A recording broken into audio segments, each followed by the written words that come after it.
Urakaza neza kuri Muganga Iwacu. Kanda kuri subscribe, sangira n'abandi.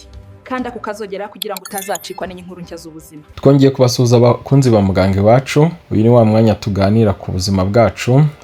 Nkuko tubivuga kandi tubizi, ubuzima nicyo gishoro cyacu. Mu kiganiro cy'ubushize twari twavuze kuri gahunda y'ikingira mu Rwanda, uko abana bahabwa inkingo, kalendari yabo.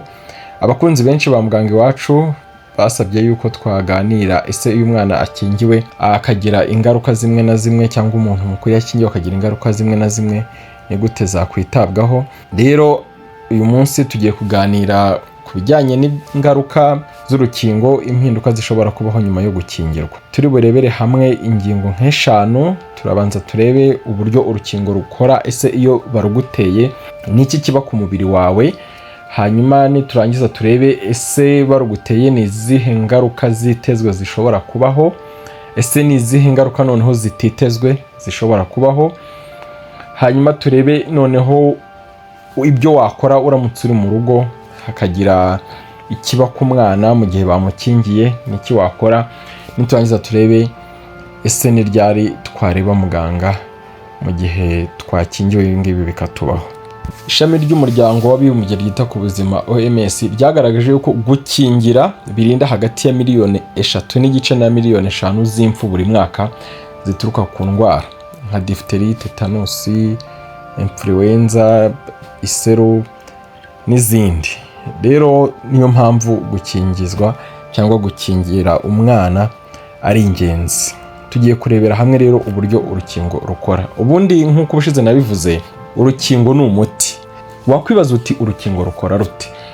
Iyo uhawe urukingo, rwaba ari mu kanwa cyangwa baruguteye, iyo rugeze mu mubiri rufasha umubiri ni nko gukangura gukora abasirikare, bigafasha umubiri kurema abasirikare barwanya ya ndwara. Iyo babasirikare babayeho bituma iyo ya ndwara uyirwaye bya nyabyo, abasirikare basanzwe bahari bakarinda umubiri byoroshye. Iyo rero utakingiwe, umubiri uhugira mu kurema babasirikare bushyashya. Icya kabiri, uburyo bikora bifasha umubiri kwibuka ya ndwara byoroshye, ku buryo kurema abasirikare ba ya ndwara bihita byoroha. Indwara iyo uyirwaye mu buzima busanzwe, umubiri urema abasirikare barwanya ya ndwara. Iyo utarayirwara rero nta basirikare b'umubiri barinda iyo ndwara uba ufite. Rero urukingo iyo baruguteye bituma umubiri ukanguka, ukarema abasirikare barwanya ya ndwara. Ahangaha ka gakoko kaba kaciwe intege cyangwa kishwe, bikaza gutuma mu mubiri babasirikare babasha kugatsinda. Babasirikare iyo barangije gutsinda ya ndwara, babasirikare baguma mu mubiri, n'umubiri ugakomeza ukibuka neza uko uzarwanya ya ndwara mu gihe wayirwaye.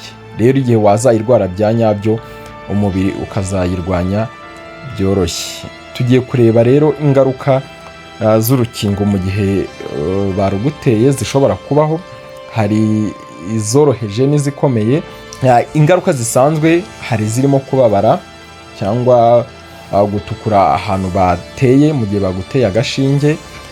Hari kubyimba gatoya aho bateye agashinge, mujya mubona ka gakovu gakunda kubyimba mu gihe bateye umwana rwa rukingo rurinda igituntu. Hari ukugira umuriro mukeya, hari ukubabara umutwe, hari ukugira iseseme cyangwa ukagira isereri, hari ukugira impiswi ku mwana, kugira umunaniro cyangwa umwana agasinzira cyane, kubabara imikaya baruguteye ku kuboko.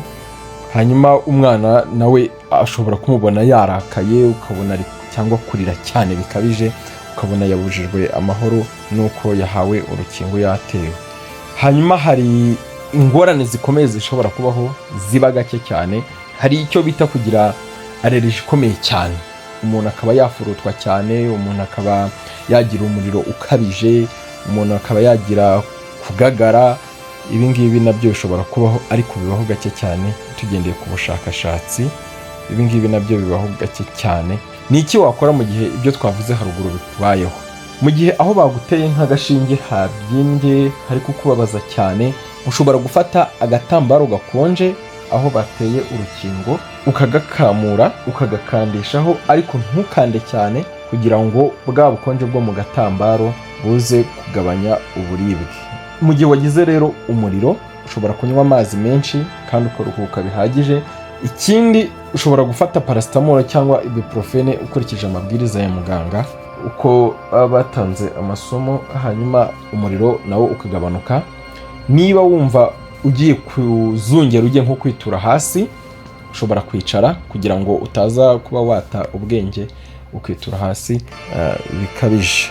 Ni ryari ujya kwa muganga? Umuriro, igihe ugize umuriro ukabije ushobora kujya kwa muganga, cyangwa ugize allergy ukabona umubiri wose wafuruswe, ni byiza kujya kwa muganga.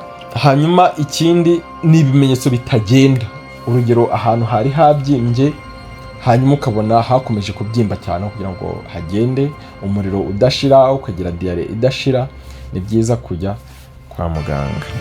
Bakunzi ba Muganga Iwacu, ikiganiro naho tugisoreje, naho ubutaha. Ciao ciao.